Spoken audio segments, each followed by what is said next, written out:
रात के 11 बज रहे थे। न्यूज एंकर रोहन अपने चैनल के लिए लेटेस्ट ब्रेकिंग न्यूज पर काम कर रहा था। तभी अचानक उसके फोन की घंटी बजी।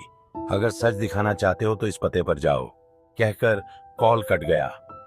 स्क्रीन पर कोई नंबर नहीं था। Unknown collar. रोहन को लगा कि यह किसी का मजाक है, लेकिन उसकी पत्रकारिता की जिज्ञासा जाग गई। उसने एड्रेस गूगल किया। एक पुरानी फैक्ट्री का नाम आया जो 5 साल पहले बंद हो चुकी थी। यह अजीब था, लेकिन ब्रेकिंग न्यूज के लिए वह वहां जाने को तैयार हो गया। फैक्ट्री के खंडहर में कदम रखते ही उसे एक अजीब सी खामोशी का सामना करना पड़ा। चारों ओर धूल और जाले फैले हुए थे। रोहन ने अपने मोबाइल की फ्लैशलाइट ऑन की और आगे बढ़ा। तभी उसे एक हल्की सी आवाज सुनाई दी, जैसे कोई उसे बुला रहा हो। रोहन।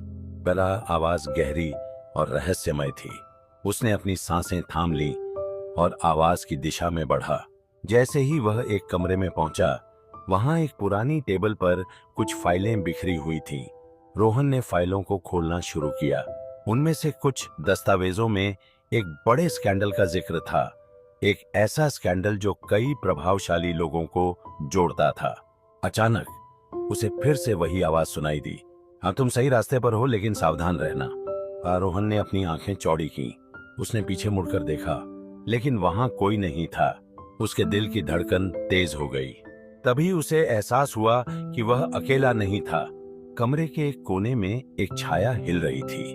रोहन ने अपने मोबाइल की लाइट को उस दिशा में घुमाया।